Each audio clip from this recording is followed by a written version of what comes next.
which I think are going to be instructive for understanding Alan. Harrison arrives from St. Croix. He's born in St. Croix in 1883, arrives in New York in 1900. He encountered a vicious white supremacy unlike anything he knew in St. Croix.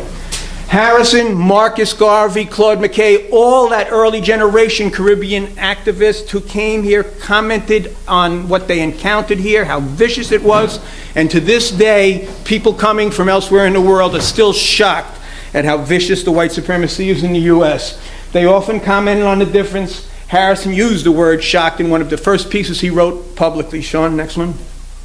Claude McKay, I think, summarized it well. And Claude McKay is a very good friend of Harrison. And he writes, when he came to the U.S., it was the first time I'd ever come face to face with such manifest, implacable hatred of my race. My feelings were indescribable. I had heard of prejudice in America, but never dreamed of it being so intensely bitter, right?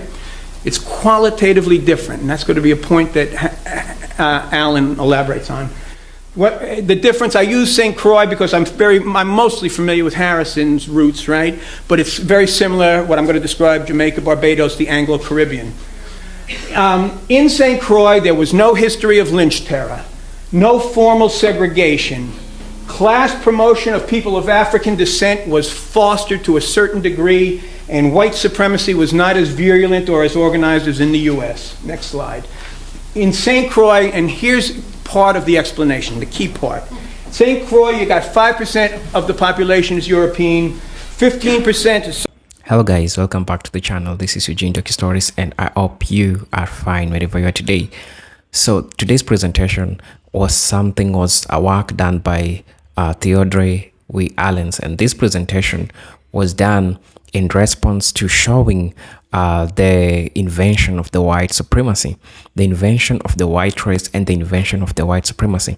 Remember, in early the 1960s, there was no such thing as superior race than the other, or there was nothing like the ruling class. So there are people who came up with this, and they started discriminating white people, black people, enjoying the white supremacy, enjoying the privileges, and now they started and called themselves the ruling class. And that's where the things to do with social status started there. And this presentation is so eye-opening in the sense that there are a lot of things that are embedded in this discussion that we are going to see. Important thing about it is that we are going to learn some new things that we've never learned before. Honestly, me watching this video, it's going to be something which is really, really big, and there is a breakdown that I'm going to do to you. And this presentation, as I said earlier, is being done by Theodore W. Allens, The Invention of White Race, and he argues that the concept of white race was deliberately constructed by Americans' ruling class as a means of social control. Just like I've said, this invention enforced white privileges and perpetuated a myth of white superiority, essential for maintaining ruling class domination throughout the American history. So generally, he is going to explore how these things happened during those days, and there are a lot of things that he's going to talk about that I'm just going to just give a little bit of light on them. One is the Irish history. The second one is the Labor Solidarity and the Beacons Rebellion. The Beacons Rebellion is amongst one of the presentation that I did on the last video. You can go check it out. The third one is the white privileges, and the fourth one is labor and class struggle legacy, and the contemporary. How did this system, the invention of the white race, how did it affect black people? So I want us to watch this video, then come back, have a proper discussion about this. I'm going to present you this video at the end of what the professor is going to say. Actually, the professor is doing really great job, because honestly, me as an African, continental African back in the motherland, I'm learning so much, and I'm so grateful to be alive in this time to envision how these things get to unravel and how the truth is getting to be exposed today in the light. As they say, the truth shall set you free. And what's the truth? Because in the past, the history was written on a white man knowledge, but today what we are having is the reality. In as much as this is still a white man's knowledge, but it's exposing some things with some of the scholars didn't even try to tell us. And what a great time to be alive. So we are getting to envision everything, how these things are happening. And I hope that you and me get to learn from these videos. For those people who are asking, why am I so much into racism things? I'm in so much into this because we are demystifying the things or the problems or the things which happened in the past that was hidden, but today they have come to the light. I hope you guys enjoy this video. I hope you guys get to learn from this video. As you know, I'm a presenter, Eugene Stories, and I hope to see you in the video. And also, I'm going to give commentaries in the middle of the video because this is my work and YouTube will fire me if I don't give commentary. So I can't just post videos like that. I have to do some commentaries in regards or in respect to the YouTube policies. So I hope that we all learn from the video, and I'm also being in the middle giving my commentary about this. And see you, and let's dive right into the video. Okay, I'm here. We're going to talk about the going to talk about the invention of the white race, Theodore W. Allen's magnum opus, what he worked most of his adult life on. But I use Hubert Harrison as an introduction because certain key aspects about Harrison's life I think are very instructive and a good entree into the work that Allen does. I hope everybody can see. Try and get comfortable because we're going to be doing a lot of slides. All right, Harrison lives from 1883 to 1927. If you're not familiar with him, brilliant intellectual, race and class conscious, radical internationalist, considered the father of Harlem radicalism by A. Philip Randolph and others in the period when Harlem is the international, quote, international Negro Mecca and the center of radical black thought. He is, I argue in my books, and no one has seriously challenged it, the key ideological link, key link in the ideological unity of the black liberation movement. And why? Because he's the major radical influence on A. Philip Randolph, the class radicals, major radical influence on Marcus Garvey, the race radicals. Take those lines of descent down to when I grow up, we got Martin and Malcolm, right? So he's a very key figure. People should, I think people want to learn more about him. Sean, we ready? Okay, Harrison, and these are some of the things about Harrison which I think are going to be instructive for understanding Allen. Harrison arrives from St. Croix. He's born in St. Croix in 1883, arrives in New York in 1900. He encountered a vicious white supremacy unlike anything he knew in St. Croix. Harrison, Marcus Garvey, Claude McKay, all that early generation Caribbean activists who came here commented on what they encountered here, how vicious it was. And to this day, people coming from elsewhere in the world are still shocked at how vicious the white supremacy is in the U.S. They often commented on the difference. Harrison used the word shocked in one of the first pieces he wrote publicly. Sean, next one. Claude McKay, I think, summarized it well. And Claude McKay is a very good friend of Harrison. And he writes, when he came to the U.S., it was the first time I'd ever come face to face with such manifest, implacable hatred of my race. My feelings were indescribable. I had heard of prejudice in America, but never dreamed of it being so intensely bitter, right? It's qualitatively different, and that's going to be a point that Allen elaborates on. The difference, I use St. Croix because I'm mostly familiar with Harrison's roots, right? But it's very similar, what I'm going to describe, Jamaica, Barbados, the Anglo-Caribbean. In St. Croix, there was no history of lynch terror, no formal segregation. Class promotion of people of African descent was fostered to a certain degree, and white supremacy was not as virulent or as organized as in the U.S. Next slide. In St. Croix, and here's part of the explanation, the key part. St. Croix, you got 5% of the population is European, 15% is so-called colored, 80% of the population was black, basically plantation labor in St. Croix. Hold on one second. Right? The 5% couldn't control the 95%, so they tried to utilize the 15%. It worked for a while, but when push came to shove in a big struggle down there, free colored side with the black plantation laborers, there's emancipation, a few other struggles. I get into that in the Harrison talks, in the Harrison books. In St. Croix, the greatly outnumbered Europeans, for social control reasons, implemented a policy of promotion of a sector of the African descended population. Next slide. So, in St. Croix, where Harrison comes from, because he's commenting on the difference, There's promotion and landholding. Harrison's born on a plantation on an estate that's owned by 2 men of color. You wouldn't find that for the most part in Virginia, the southern U.S. Free coloreds served in the militia. That's the principal instrument of social control on the island. Same in Jamaica and Barbados. In 1834, free coloreds in St. Croix, an edict of full equality. A law is passed, at least nominally, granting full equality between free coloreds and whites. In contrast, the U.S. in that period, the policy was one of severe racial prescription for African Americans. You accumulate and you get to knock on the door at midnight, right? There's no rising, there's no social mobility in general, right? Slave patrols in the U.S. were lily white in contrast to with the free colored, right? And that by definition, no African Americans serving in the slave patrol, they're not allowed, right? And finally, as opposed to the policy of edict of full equality, we know in the U.S. the law of the land was the Dred Scott decision. No black person had any right that a white's bound to respect.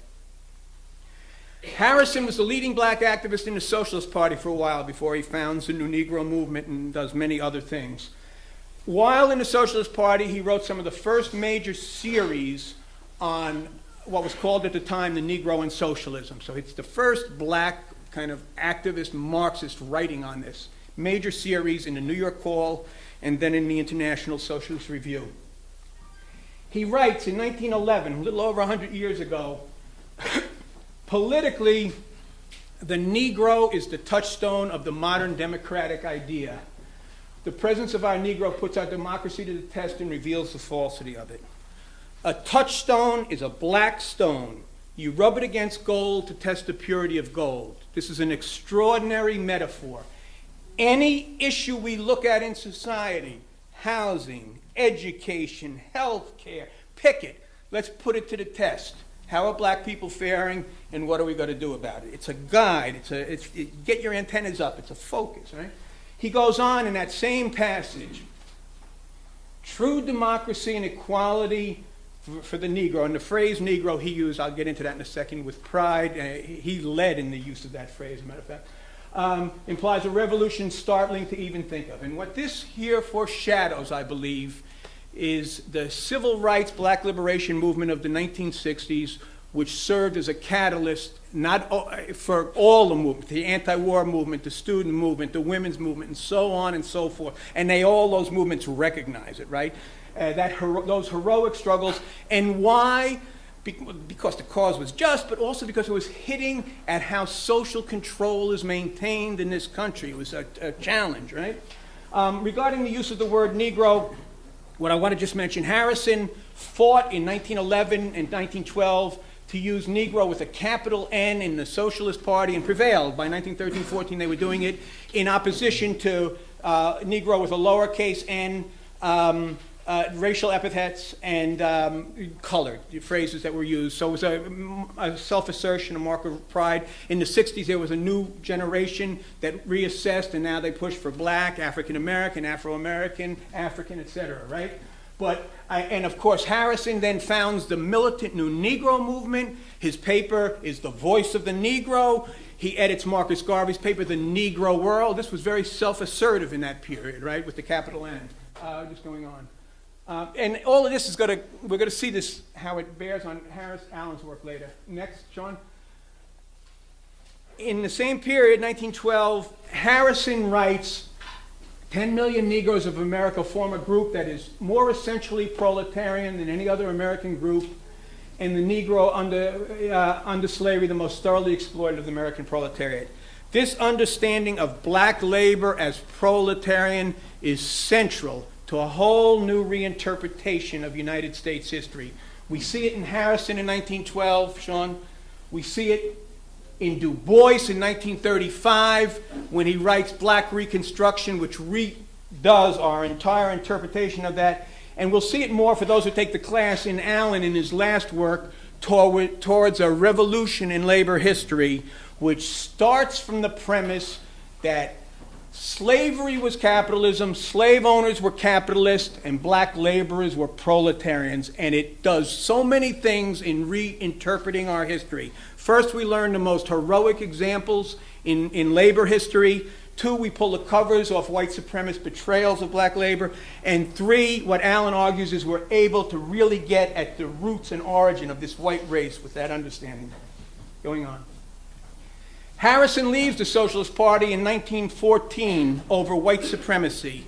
It's unfortunate that we didn't know much more about him for the last 60 or 70 years, because when he leaves, he utters one of the most profound but least heeded criticisms in the history of the left in this country. He writes, "The Socialist Party, like the labor movement, has insisted on white race first and class after. It put the white race first before class." Very profound criticism. It's too bad we weren't pondering that much more seriously for the last 80, 90 years. And it leads us right to Allen and his work on what is this white race thing, right? So this is Allen. This is around the time he's finishing the invention of the white race, I would say. He's finishing it in his 70s. Sean? We're going quickly now, right? Allen lives from 1919 to 2005. He's a working class intellectual activist, a former coal miner, factory worker, teacher, postal worker, librarian. He originates the white skin concept in 1965. Forget all this stuff that you've been being told about knapsacks and 1986 and 87 and all. He originates the concept in 65. It's so influential that the New York Times is writing in 1969 how SDS is waging a national campaign against white skin privilege. And Allen's analysis of white skin privileges that we're going to see is far different from what comes along later. And it's got to do with class and the understanding of the white race. He originates the invention of the white race analysis in 1974-75 in this pamphlet, which again is available online. I'll show you where in a second.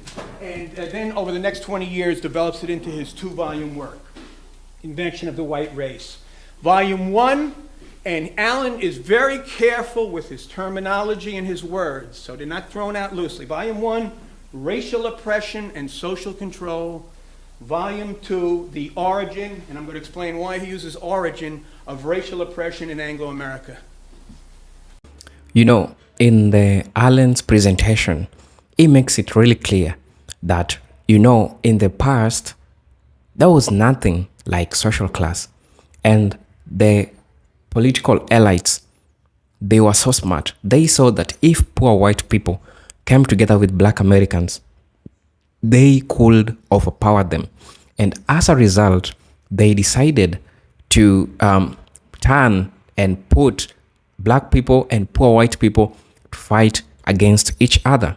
How did they manage to do this? They managed to do this by starting giving privileges to the poor white people. Now, giving privileges to the poor white people, it means that black people and white people could not really resonate because now they don't share the same sentiments. Remember the alliance which was to be formed? The alliance was to be formed because there was some resonation when it comes to grievances that the poor white people and the black people shared. These people are so smart and they were so strategic, and they saw it that, okay, if black Americans and poor white people come together, they can empower us. Now, what can we do? We can divide and rule. And how did they manage to divide and rule? They managed to divide and rule by now starting elevating poor white people, giving them jobs, removing them from lower earning jobs, and putting them on a higher strata.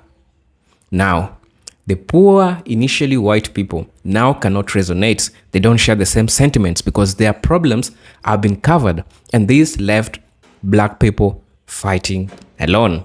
And now you get to understand why the white supremacy is embedded in the birth of the white race. I'm not against white people, but this is just history. This is how these political elites, they manipulated people. If they couldn't have, this is just what I'm thinking, if they could have not manipulated white people, there could have been so much development today. Remember, they also refused black people and white people to intermarry, because if you could have intermarried, you could have become slave. And that's according to what happened in Virginia those times. If you are a white person, you are not allowed to intermarry with black people. Because if you intermarry with black people, it means that the children, the 15%, which was the mixed race, according to what Theodore was saying, they could become so powerful, and it's so hard to discriminate people who you also share with them some sentiments, like, you know. So that's what really happened. So let's continue watching the video as we get to learn, as I learn, as you learn. I hope this video is so educational. Let's continue. Here, if you have paper and pencil, but if you go to my webpage, you'll get all this. The webpage is simply www.jeffreybperry.net, my name. I think on the Brecht Forum page you can link to it.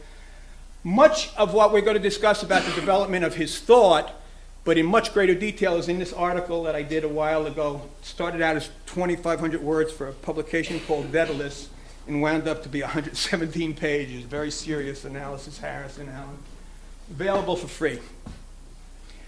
Alan also, we're talking about the invention of the white race. After he finished volume 1 originally in 1994, volume 2 in 1997. 1998, he does a summary of the 2 volumes in 2 parts. They're each 50 pages long. They're available online from Cultural Logic, which is a online publication. You can get them off my webpage. Again, everything free as we can make it. This pamphlet, we did a new edition, 2006. We have it here, $3 if you want the hard copy, free online. Amongst his other writings, I just want to call your attention to, and these again are all available online, free. White Blind Spot, 1967. That's the real pioneer publication, and that was combined with this article. Can white workers crossed out radicals be radicalized in 1969?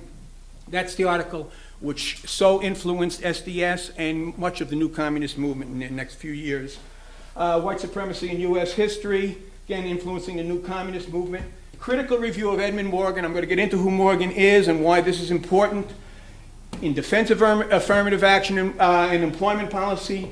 Race, ethnicity, history in the 2000 census about Latinos in the Hispanic category. You'll find it very interesting.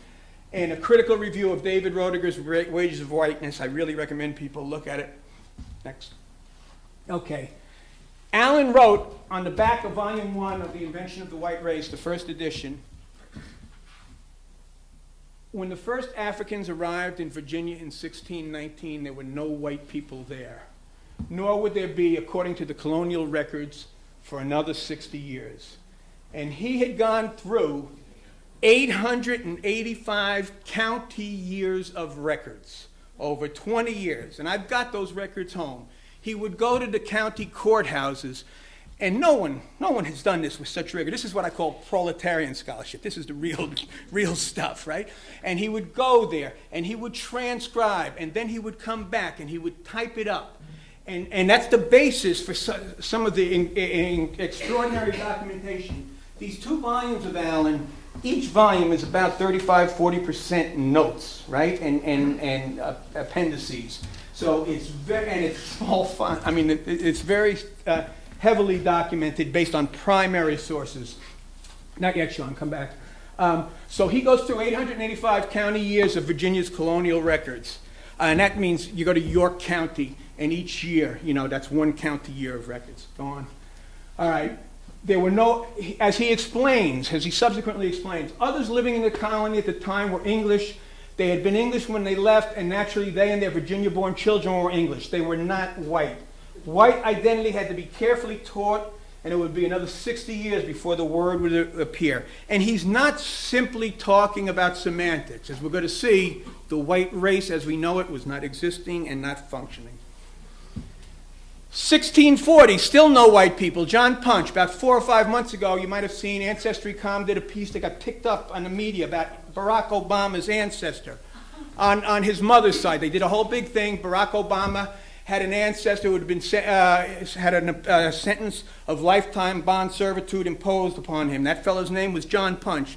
But the interesting thing that they were playing up, in the papers was this was on his mother's side, not his father's side. But here's the only document that exists about John Punch.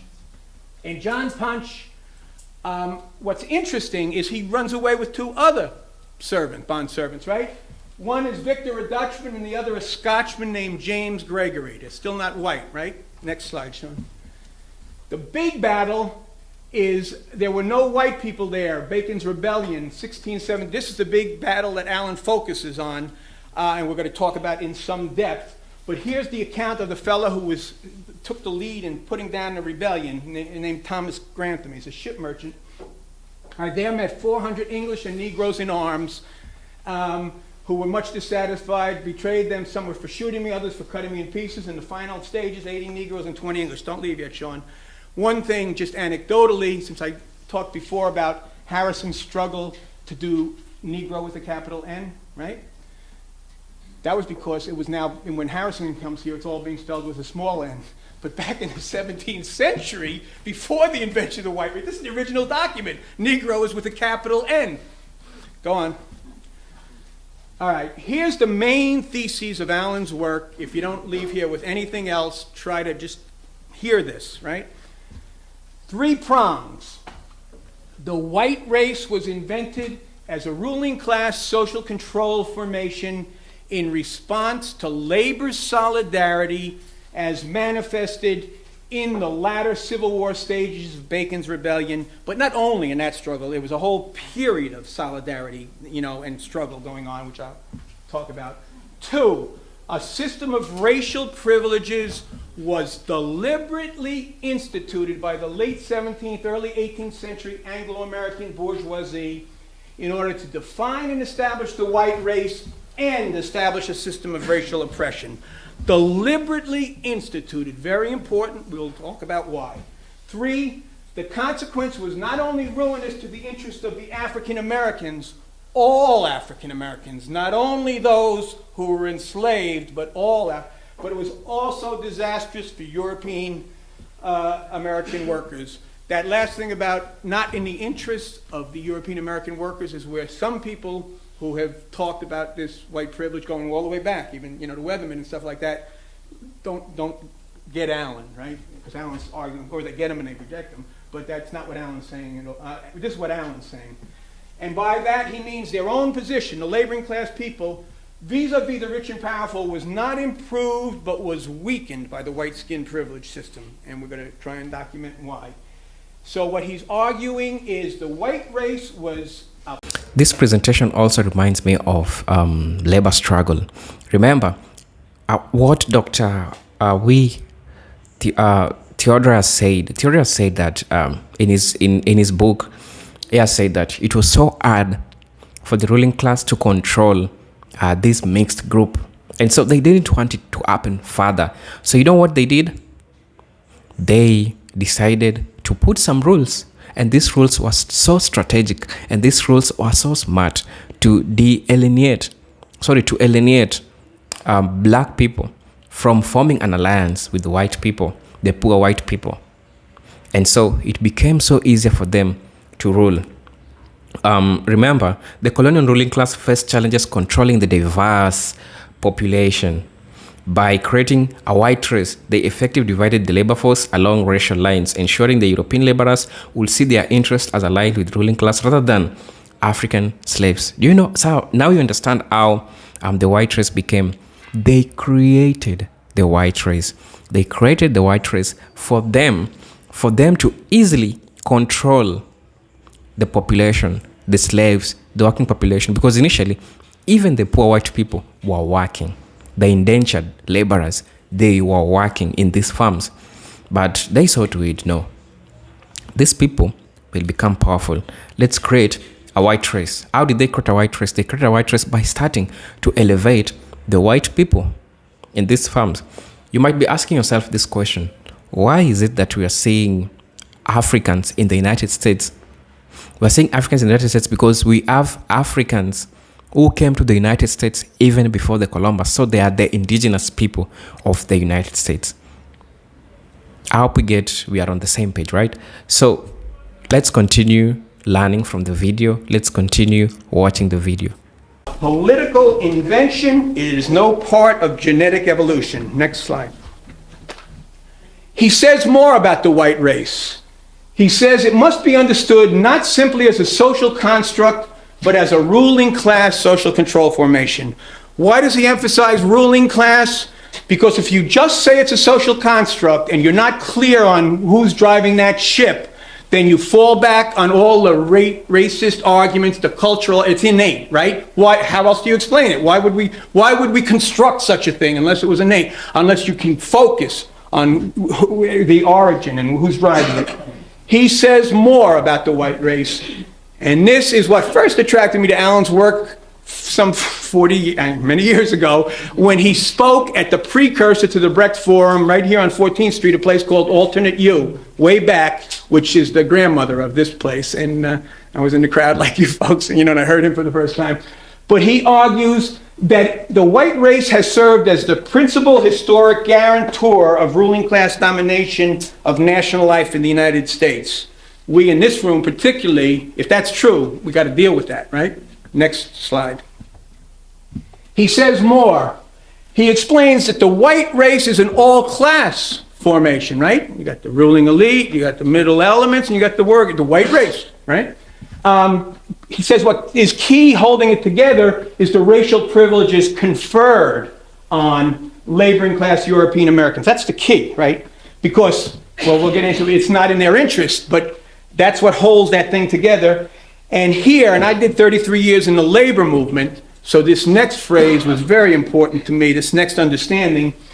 If it's an all-class formation that serves the ruling class, Alan argues it is the basic, most prevalent and historic form of class collaborationism in the U.S., right? That's it, in a nutshell, that's the key. All right. He also argues it's the quintessential peculiar institution. For those familiar with a lot of U.S. history, in the period of slavery, particularly the slaveholding elite would, with their code words, talk about our peculiar institution with all the arrogance, that comes from that. And just like they didn't want to name it in the Constitution, right? Our peculiar institution, and then they give a wink, right? Well, Alan stands all that on his head, and he says in the United States, the truly peculiar institution is this white race, right? And only by understanding what is peculiar about the peculiar institution can one know what is exceptional about American exceptionalism. Now, this phrase, American exceptionalism, people familiar with left history, there's a whole history of discussion in communist, socialist literature about, quote, American exceptionalism. And why is it that the U.S. seems to be exempt from the normal course of class struggle that develops in other advanced capitalist countries? Why are we so backwards, right? There's a big discussion on it, which I'll show in a second. And let's go, Sean, we'll flip. So that's some of the background on just overview of Alan and the White Race. Now, here's when he starts out to write the book. He starts out to write the book in the 1960s. He's already been active for 40 years, right? Not 40 years. He's in his 40s, but been active for many years in his adult life. History of my book. He starts out, he has a fascination with history. He's got an identification with the ordinary people. He lived his last 50 years, Brooklyn Avenue and Dean Street in Brooklyn. He's a regular person, just like Harrison, 231 West 134th Street, the most densely populated block in Harlem. These are working class intellectuals of the people, right? My moral conviction that racial discrimination is a bad thing. So he starts with just some basic good foundations, right? Good human foundations. He's influenced by the changed ambiance of the American civil rights struggle, which I said how it influenced, I commented earlier from Harrison, how it influenced so much and so many people in so many ways. And Alan was certainly one. And it led him to ponder, could it be possible that the key to defeat suffered by democratic, progressive, populist, and socialist movements in this country was related to this in some way, and maybe the answer to this question of American exceptionalism. He was influenced by Du Bois's Black Reconstruction, which I cited earlier. He didn't know about Harrison this early period because Harrison was outside much of this discourse. And around 1965, he sets out to write a history, and he's going to look at the three major crises in U.S. history, which is very important for us today because we're moving deeply into this next crisis, and we've got to learn the lessons of what happened in the last three major crises. And those three crises are of the 1870s, 1890s, and the populist period, 1930s Depression. He also sought to address, on the theoretical level, because he's a lefty, like again, like many people here, why no socialism in the U.S., and why was there that generally low level of class consciousness in this country compared to so many other places? He reviewed the literature that was out there by the leading left, labor, and regular, general historians, right? Engels, Marx's co-worker, Sorg, who translates capital into English, right? Hillquit, leader in the Socialist Party, Foster, leader in the Communist Party, the Beards, Frederick Jackson Turner, and so on and so on. And he sums up their work, and this is all documented, chapter and verse, with that they put forth a basic six-pronged rationale explaining the low level of class consciousness in the United States. And in a nutshell, here's what the six prongs are. Early right to vote and other constitutional liberties, heterogeneity of the working class, free land, safety valve, higher wages, social mobility, the early development of an aristocracy of labor. Allen's critique. Each of the six prongs is more myth than reality, and again, go into, the writings are available, so you can read all his documentation, again, from primary sources. But each of the six prongs is more myth than reality. Free land, what free land? It was going to the railroads, it was going, normal people aren't getting this, working people aren't getting this. And they all have to be re-examined in light of white supremacy. And he points out that each of these six factors are white skin privileges, and whatever their effect upon the thinking of white workers may said to be, the same could not be claimed in the case of black workers. Next. So, Allen countered with his own theory, and this is still back in the 60s. White supremacy reinforced amongst Europeans by white skin privilege was the main retardant of working class consciousness in the U.S. Efforts at radical social change to direct principal efforts at challenging the system of white supremacy and white skin privilege. If this is the main retardant, this is what we got to deal with. Next. Here, this is very important, I think. This is the one that attracted me to him when I first heard him. I said, wow, this is deep, right?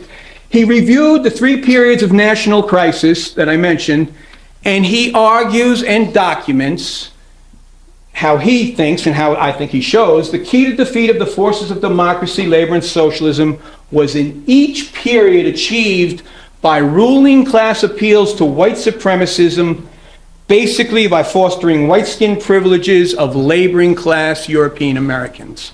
Next. Here's the Great Depression, the most recent one. Here's an example. Great Depression, what happens? There's all that struggle we know about, but Ira Katznelson teaches history up at Columbia University. He's written a book, When Affirmative Action Was White. Describes how each and every federal program from the 1930s into the 1960s was shaped in a white supremacist fashion. We look at the major labor legislation. Again, that's the background I'm coming out of. The Fair Labor Standards Act, the National Labor Relations Act, Social Security until 1951. They exclude agricultural and domestic workers. 60% of the black and Latino workforce, 70% in down south, right? The GI Bill. The GI Bill, you can get a home with zero down payment and a low interest loan, right? Here's where we live, New York area. Statistics for those GI homeowner loans, out of 67,000 that are awarded, less than 100 go to families of color. That's how you get the white suburbs around New York and every other city in this country. Federal government policy, right? Ruling class policy. Here's the other big one, and this one I can't emphasize enough. I really can't emphasize this one enough. This whole jobs thing, right? And people say, oh, we need an FDR-type jobs program. Not quite.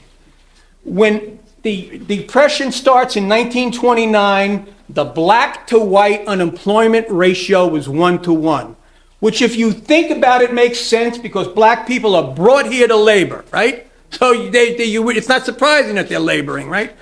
By 1947, after all those programs of the New Deal, the ratio and the war employment, right? The ratio is 2-to-1, which is all anyone in this room has ever known. 2-to-1 or some variant of 2-to-1, right? Government policy. Next. No, this one's very important. Allen summarizes, and I think this is instructive because we're going to come back to this. He says, so if we step back a little and we look at the history of struggle in this country and, how this capitalism is working here, he says, in the normal course of capitalist events, there's a deterioration in the condition of working people. We all kind of know that. He says at a certain point, as things get worse, it even starts to erode the privileges of the white workers. He says, then we start seeing some overtures of unity. Come, my brother and sister, let's get together. We got to fight. And this is what we see in Madison. This is the early stages. In Occupy, people are starting to talk about class now, right? He says what has traditionally happened in stage 4 is the bourgeoisie moves to resubstantiate the white skin privileges. And then what has happened is the white workers take what he calls the poison bait. It's like a shot of heroin. It's no good. It's not good for you. They submit to the old order again. That's what he blazed that out as a nice framework to think about and consider. And I would argue we're in the beginning stages of stage 3 myself, and we'll come back to that. Go on, Sean. So, getting back to Allen and the history of his book, where we left it off, he was going to look at those 3 crises. I went off a little on that. So he's ready to start writing that book on the history of the 3 crises to sum up these lessons, which I've just elaborated. And then a book comes out by a guy named Winthrop D. Jordan. It wins the National Book Award in the late 60s. It's called White Over Black, American Attitude Towards the Negroes, 1550 to 1812. You see by the title, he equates white with American, right? And it is the response to the intellectual, the academic response to the civil rights black liberation struggle. This is going to be the counter. And what the core of Jordan's argument is racism is innate. That's the core. It's an unthinking decision, because if racism is innate, why fight it? You can't change it. That's the way it is. No, but this is, in the academy, and I'll show you leading left writers who praise Jordan to this day, right? All right. So Allen says, well, I got to deal with this. Somebody's got to take this on, and that leads him back to the 17th century and how it all gets started. Next, Sean. So Allen now is trying to address the following questions. What is the counter to Jordan's argument? How do we explain 100 years after emancipation that white supremacy and white supremacism are still so strong in this country? Why wasn't there more struggle against white supremacism by European Americans? And what are the ideological arguments that undermine struggle against white supremacy? Sean? So, he concludes that race privilege system, and I think this is important, going back to my own intellectual development stuff, because what he reasons that the bourgeoisie could not long have sustained this ideological influence over the proletarians by mere racist ideology. The idea alone is not going to do it, right? It's got to have some kind of material base. And he says it has to be given a material base in the form of deliberately contrived systems of race privileges. He maintains, and he's been maintaining consistently, and we will probe this much more deeply, that the ideology of white racism is inappropriate to these European American workers because it's contrary to their class interests, right? But he explained that he reasons, if race privileges are in the interests of the white workers, then the white workers should be better off where the privileges are most marked. And where are they most marked? In the South. But in fact, that's where the white workers fare worse, right? In terms of all the economic statistics and everything like that. Go on, Sean. But what Allen goes, and what really, again, struck me and impressed me and kind of shaped a lot of how I understood these things, he goes after what I would argue, are the 2 main ideological props of white supremacy amongst European American workers. The 2 main arguments that even if people are getting ready to wage the good fight, kind of help beat it back, help beat that effort back, help sap it, right? The idea that racism is innate, that's Winthrop Jordan's argument. But the second one is the idea that white workers benefit from white race privileges. If they benefit, why should they oppose it, right? And he argues instead, as I indicated before, that we have to understand these privileges as a poison bait, like a shot of heroin. Go on. The unthinking decision is Winthrop Jordan's, right? Sean, next one. The too few, free poor to matter. Edmund Sears Morgan is a professor emeritus at Yale. He was president of the Organization of American Historians, a leading American historian cited in publications recently and praised, right? Morgan writes a book that got a lot of recognition for the writing on the colonial period, had many good aspects to it, but his core argument was that there were too few free poor Europeans and Americans in Virginia to matter. That's the case in St. Croix. That's not the case in Virginia, and we'll get into the statistics. That's not the case in the U.S., and I'm going to explain why, but it's got to do with all those European American laborers that are here. Go on, Sean. Morgan goes further, and I'm just going to mention this quickly for those who follow these historical arguments, because he puts forth something that you'll hear in the academy a lot, and he talks about the American paradox. The American paradox. And Allen says that whole argument is an assessment of white supremacism in a positive light. The essence of Morgan's thesis is that democracy and equality, as represented in the Constitution Declaration, were made possible by racial oppression. Sean, next slide. Morgan writes, the slavery of Afro-Americans made possible indeed was essential for the emergence of the notion of equality as the fundamental, and we've heard this throughout our education. Come one more, Sean. Racism made it possible for white Virginians to develop a devotion to the equality. Go back one, Sean. Just, go back. Well, if slavery brought us all these liberties, mustn't have been such a bad thing, huh? If racism brought us all this good stuff later on, it mustn't have been. That's the argument that they're putting forth. Allen stands all of this on his head. When he talks about Bacon's rebellion, he argues, rather than the slavery being the base, he goes, it was only by extending what were liberties in England as racial privileges in Virginia that the plantation bourgeoisie was able to impose the system of racial slavery and racial oppression. We'll get into that. Come on. Okay, Sean. So here's Allen. He sets out to write books. Okay, now we're going to get into the books. All right, The Invention of the White Race. All right, 2 volumes. Go on.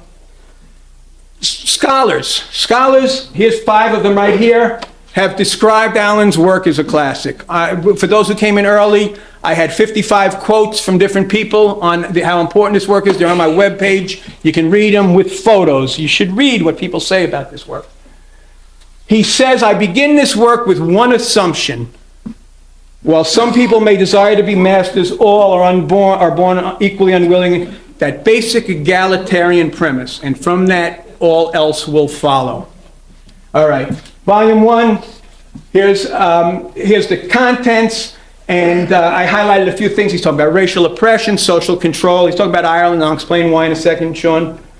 Very thoroughly documented with his footnotes into marriage, Mountjoy's starvation strategy for Ireland, Scottish slavery, English plantations. Go on.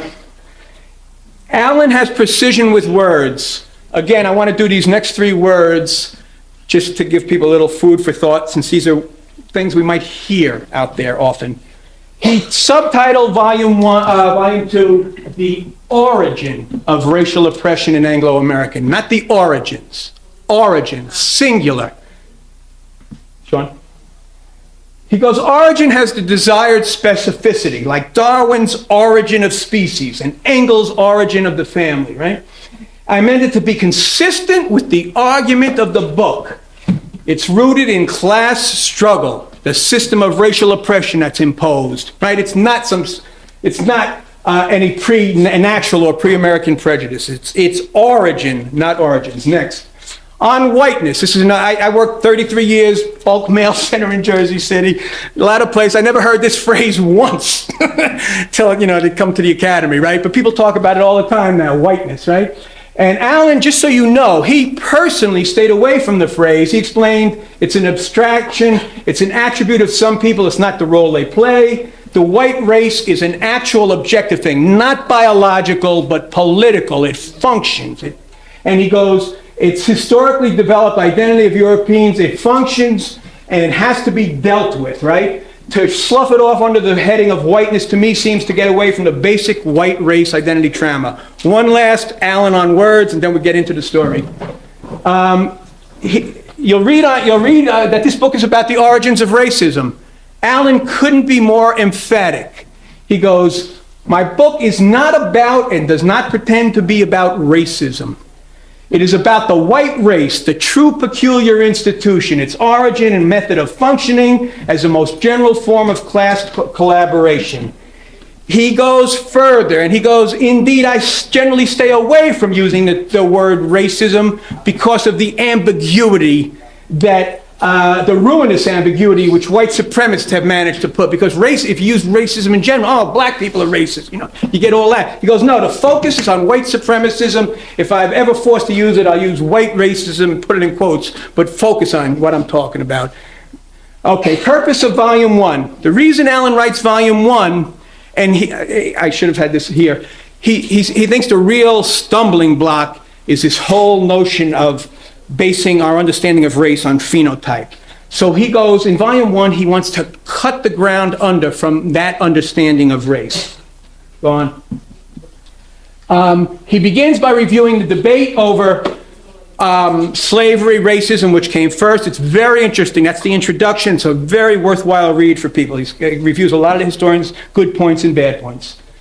Sean? He divides the historians who've written on our topic into two basic categories: the psychocultural, Jordan, Degler, socioeconomic, and he mentions a number of them, including Morgan, the Hanlons, Eric Williams, people may be familiar with. And he says he wants to strengthen this side of the argument because there are certain apparent weaknesses amongst the socioeconomics. Of all the historians writing in that early period, when he's starting now in the 70s, the one who he thinks really nails it pretty well is Lerone Bennett Jr. If people are not familiar with Bennett, Bennett's a Morehouse graduate. He's the senior editor of Ebony magazine for many years. He writes Before the Mayflower, which many people have read, a host of other very important books, including his book, The Shaping of Black America, which I highly recommend, particularly Chapter 3, The Road Not Taken, right? And Bennett places the argument on the three, what Allen calls the three essential bearing points from which it cannot be toppled. And these are similar to what Allen argues, those three main theses, right? Go on, Sean. Then in Volume 1, Allen goes on to look at some of the absurdities of race as we currently use the phrase, right? So he talks about colonial Hispanic America. There was a policy of purchasing of whiteness. Brazil, it said money whitens. U.S., no such whitening could occur. Come on. 1890, a Portuguese immigrant goes, it was British Guiana back then, now it's Guyana, right? Could go there and learn that he or she was not white. But that's a sibling, or even that same person could arrive in the U.S. and learn that they were white here, right? Next, John. This one I really like, 1907, same year, same country. The last Spanish census, right? Spanish are moving out, U.S. is moving in. Last Spanish census, Mexican Indians and Chinese were classified as white. In the first U.S. census, they classified as colored, and so on and so forth. Here's all the tortured 1/4, 1/16, one drop, same state, right? And go on. And yeah, it's worth reading and probably sharing with friends. Sean, flip. We'll keep moving. All right, one more flip. Okay, in the first of such absurdities, Allen wants to approach racial oppression as a sociogenic, as a sociological factor, not based on biology and skin color. So he says, I'm going to look at, and he also wants to look not on why the bourgeoisie had recourse to slavery. Basically, he believes they'll do it whenever they can get away with it, right? But rather on how they could establish that degree of social control. And this is just interesting for people who want to follow his arguments more closely. He understands racial slavery as what develops in this country, which I'm going to explain why, and that's a particular form of racial oppression. And he argues that when racial slavery ends, racial oppression still is reinforced, and that's why that question of why 100 years later we still have it, because all the core characteristics that existed under racial slavery retain with the racial oppression, and we'll go into that. Go on. Okay, then, thanks, Sean. the anatomy, by examining racial oppression. So he wants to look at the nature of the oppression, just as one would look at gender oppression or national oppression. He says there's firmer footing for analyzing its invention and peculiar functioning, and for confronting the theory that racial oppression can be explained in terms of skin type. This is very important. Again, this is what I was trying to recall a second ago. But he considers this phenotype, the skin-based argument, as they're basically the old ace in the hole of the racists. You know, they want to condition us to think that way. All right, moving on. So in order to deal with this, in order to look at the nature of the racial oppression, he takes a bold step. People had hinted at it before, but nobody did it with this thoroughness. I don't think that Alan did. He looks in an Irish mirror. And he basically argues that if we look closely at Irish history in Ireland, it presents a case of racial oppression without reference to skin color or phenotype. And why? Because Irish and English, you know, the oppressor English, basically the same color, right? Go on. His core argument is, and this is what several of the chapters in Volume 1 are devoted, because he's trying to cut the ground from the race-based analysis, so we look at the nature. Anglo-Norman rule back 1300 or so, and Protestant ascendancy from 1652 on, when it's religio-racial oppression in Ireland, and white supremacy in continental America demonstrate that racial oppression is not dependent on differences of phenotype. This is one of the arguments he makes, and he draws out in detail the parallels of the treatment of the Irish in Ireland by the British, which people familiar with African American history would recognize right away. You say, oh my God, this is so similar, right? I mean, it's striking. Specific examples of racial oppression that he talks on in the book, but the main ones he focuses on these two, but also American Indians in the 19th century he talks about, and we can talk later about why he focuses on that period. Essential elements of discrimination. Again, people familiar with African American history are going to know this, but he talks about how in the early period there's the destroying the original forms of social identity, right? You have African chieftains coming here being right? And exclude the oppressed group from admittance into the forms of social identity normal to the colonizing power. That's two of the early characteristics. Go on, Sean. He lists 4 characteristics of racial oppression, goes into detail how they existed, you know, in 18th century Virginia. And of course, if you look at these and update them, we still all have variants of each one of the 4 today, right? The declassing legislation, deprivation of civil rights, illegalization of literacy, and displacement of family rights. Go on, Sean. He considers the hallmark of racial oppression the reduction of all members of the oppressed group to one undifferentiated social state, the Dred Scott decision. Sean. He emphasizes that the ruling elite has 2 principal tasks. We should never lose sight of this. They seek to maximize profit, but they have to maintain social control, right? And go on, Sean.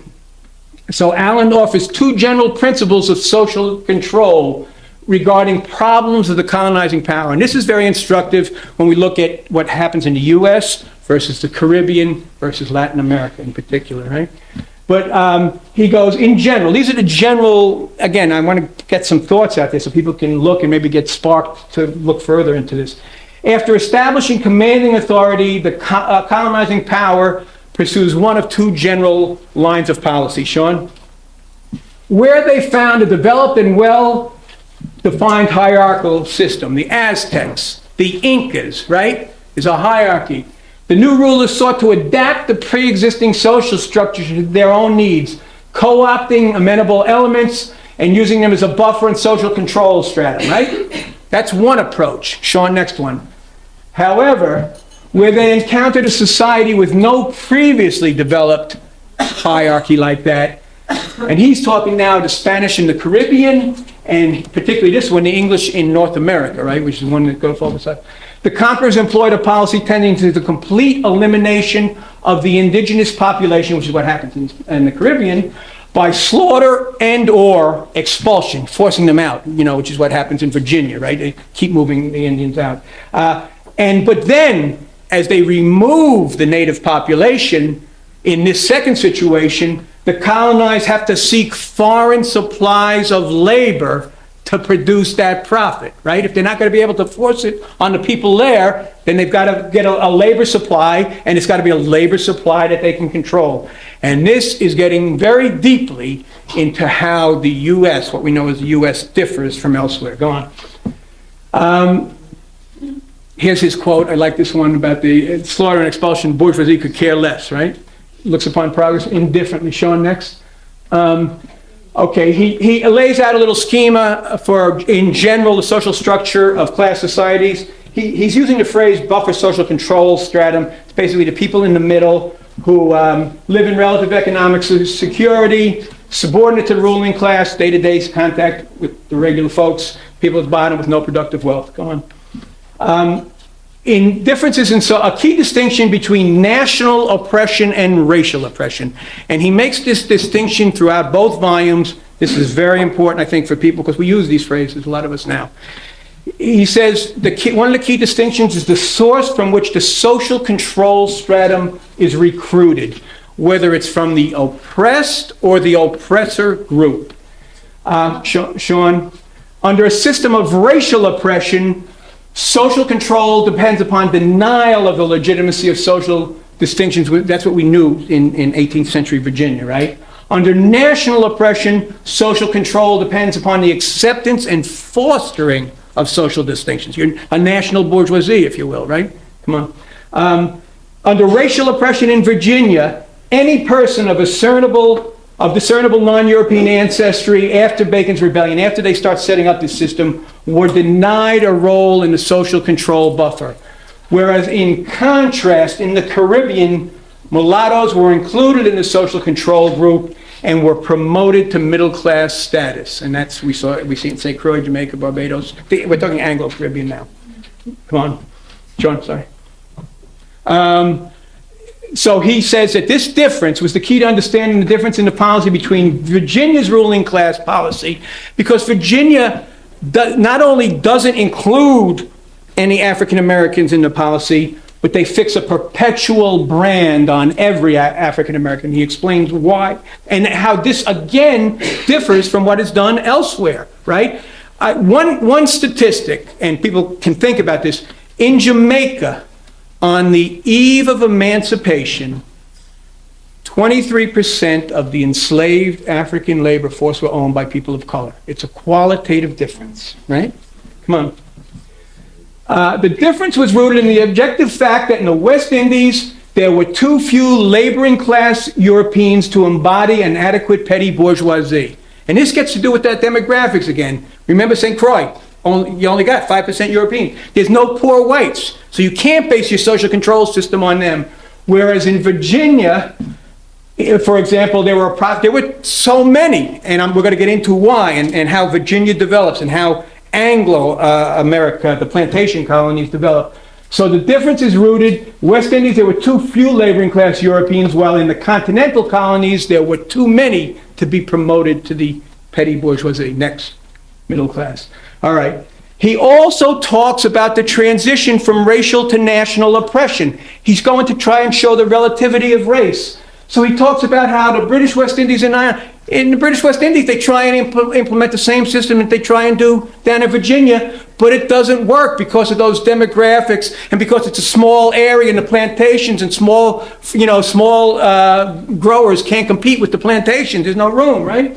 So, and in both cases, in both the British West Indies and Ireland, the colonial ruling elite, faced with a combination of insurrectionary pressures, resolved this situation by the decision to recruit elements of the oppressed group. That's what we see in the Anglo-Caribbean. We're not yet sure. And that's what we see in Ireland, right? All right, so he talks about how he talks about this. So what you have is you have a situation where it's the same Anglo-bourgeoisie, the British bourgeoisie in Ireland, in the Caribbean, and in Virginia. But they develop different systems of social control based on the necessity of the situation. He's trying to undercut this argument that it's based on skin color, right? Because whereas we know, African Americans have no rights, but it's different in the Caribbean. We're not used to thinking in terms of these Irish have no rights, in Ireland, right, under the British, right? But that's the situation. So come on now. Come on, no parallel.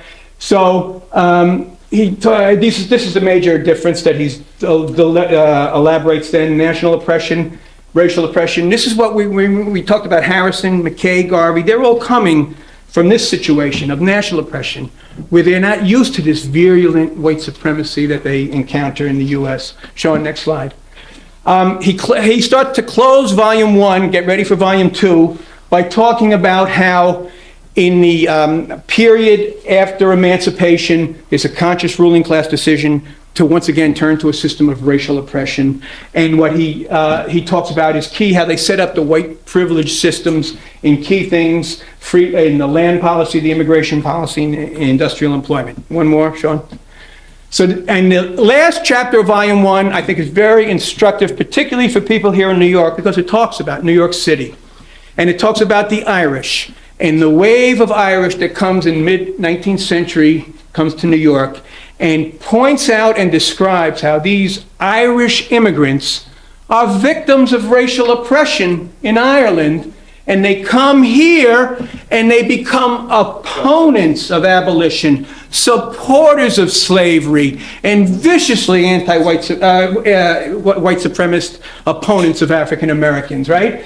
And he ties it again to the forces that are driving that. New York, people may know, during Civil War, big tie, Fernando Wood wanted to go, the mayor of New York wanted to, align with the southern states, right? And because it was financial interests, right? And he talks about the southern slaveocracy interests and the Catholic Church hierarchy, Irish American establishment, Catholic press, Tammany Hall. These are the forces really driving this, this force to make these Irish white, right? White. They're victims and vicious opponents of the British, and all of a sudden things are changing here.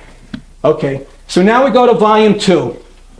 This is what he called his best work. This is it.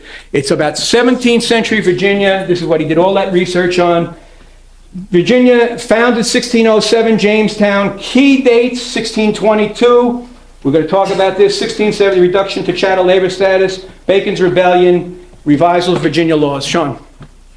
Okay, this is the outline of the chapters. Next one. And again, the appendices. And see, he's getting into maroon communities, the bond labor system, the ruling class decision. Now, when we did these new books, I should tell you, when I encourage people to get them, they've got new introductions. They've got new additional appendices that I put in there, background on his thought and what he's doing. But what they also have, each volume has a 25-page study guide so you can get through them, because these are not easy to get through. And there's greatly expanded indexes which also get into the notes. So the purpose of doing this was so you could really get into, and look, you want to look up maroon societies, here's all the pages, things like that. All right, going on. Okay, 2 common challenges faced by the European colonizing powers. This is what we described a little before. They have to secure a supply of labor and establish a system of social control. That's the 2 key tasks, right? Once they come, they got to colonize. Here's where the English differ from all the other European colonizing powers. That's why it's different in Spain or Portugal. In both those respects, the Anglo-American plantation bourgeoisie differs from the other. Sean? Spain and Portugal had no surplus laboring population. They came as conquistadores, right?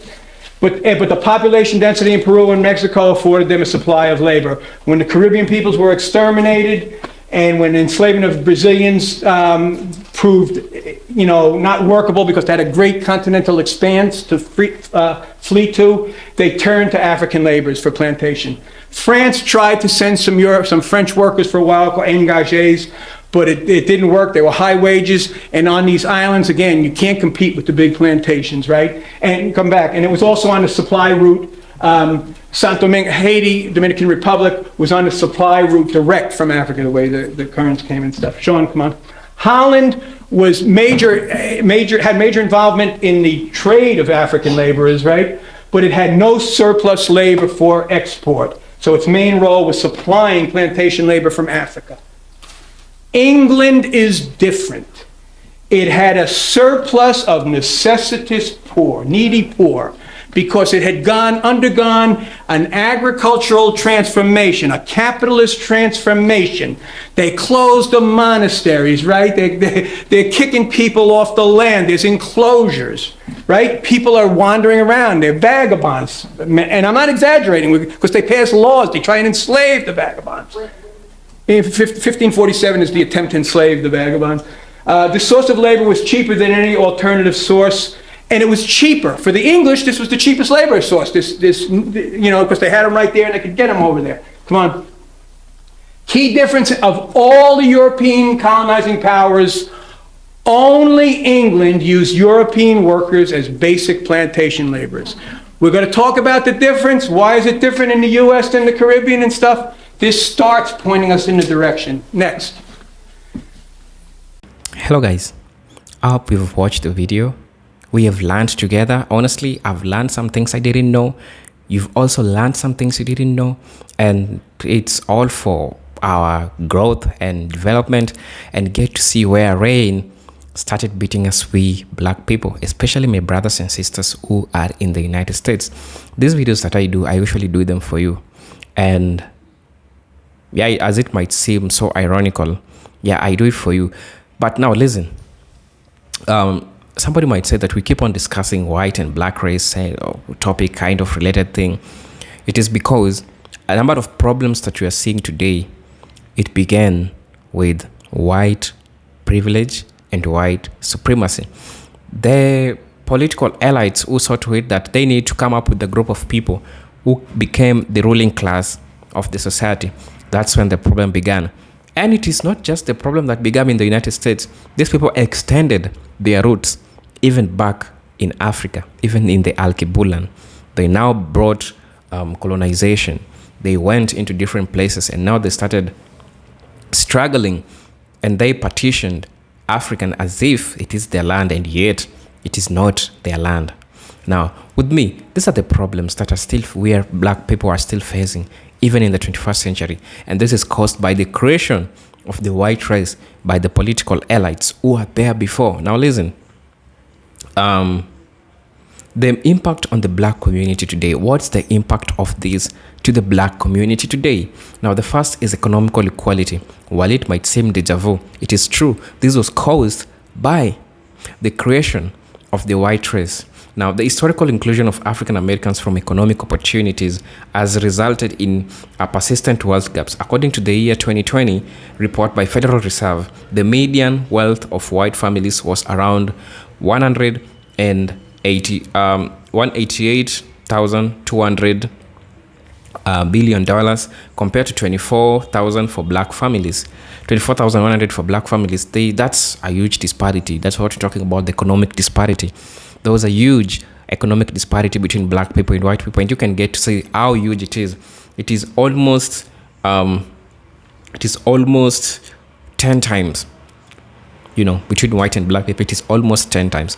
And it came just by a simple thing, which is the creation of white race. And this was done by political elite, and that the people who came with this thing, which you call capitalism. Now today, everyone gotta work to provide for themselves.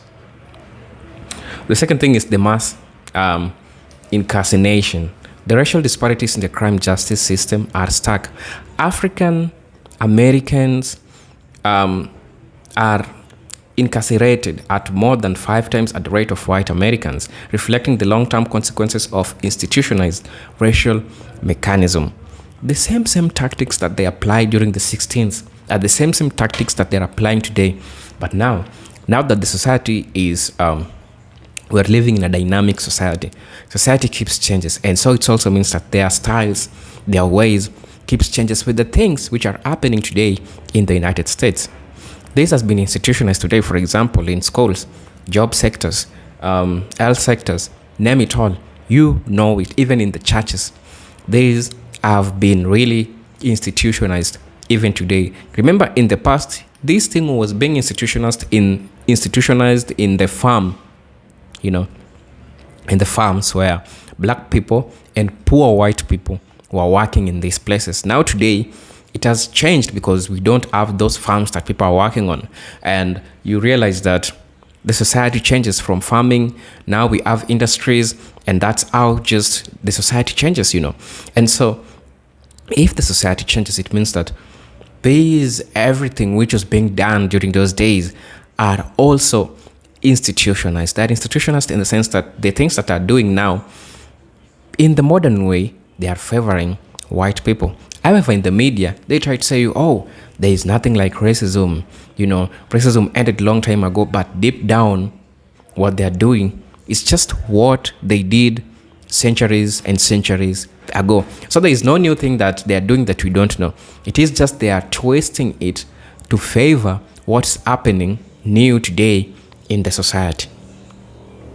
Also, I would like to talk about educational disparities as one of the presentations on the things which are still affecting people, but it's just a simple thing by creation of the white race. The historical denial of education opportunities to African Americans continue to impact educational attainments. Black students are proportionally affected by school funding disparities, disciplinary actions, and access to advanced courses. This is deja vu. I don't want to talk much about that because this is based on generally something that something that really happened, or something which is really happening even today. How they discipline a white student is different with how they discipline a black student. And this is something which happens. And black mothers, black fathers who are taking their children to school, they can tell you this. And that's why they advise their kids to be extra vigilant when they go to school, because if you make a mistake, you are risking yourself to being suspended or something, obviously, a punishment which you can get while you are there. I would also like to talk about health inequalities as amongst the disparities that I've talked about. Yes, there is something to do with health inequality. You've seen a lot of videos of how black women, especially in the hospitals, are being treated. And generally, there are so much things which are ingrained into the creation of white race. And my message to white folks who always watches my videos, you are welcome to always watch my videos. My videos are not for hate. My videos are for educational purposes. But they always highlight the mistakes that your forefathers did. The lynching, the inhumane activities that they did. Remember, if somebody says that racism ended a long time ago, I've been saying, and I'll say again, racism is a system. Look at it at that angle. Racism is a system. It's not today. It has migrated now from color to the system. Look at the people who make laws. Why am I saying look at the people who make laws? President Obama, when he went into the seat, becoming, I don't know, the second or the third black president in the United States, the problems of black people never ended. Why? Because it's just the president, but there are people, the political elites, who control everything.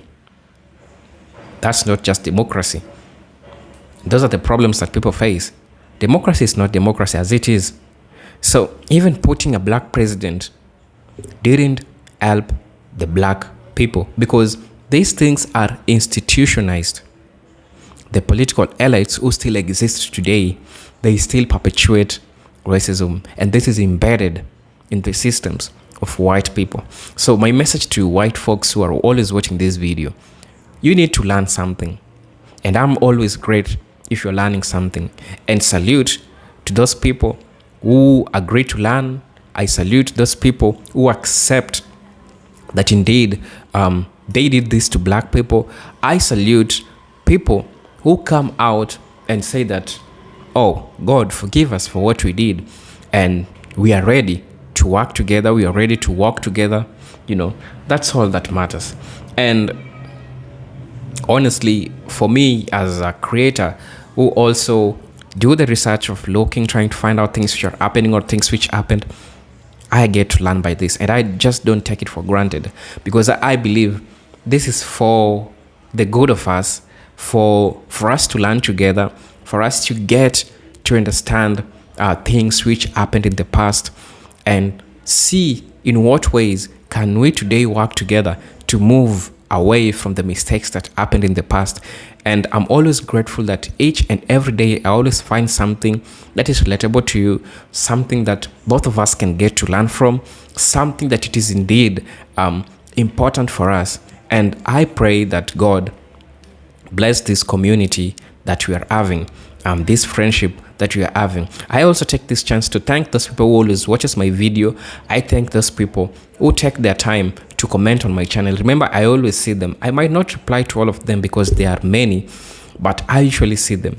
Thanks to those people who send me the super thanks. I always do appreciate.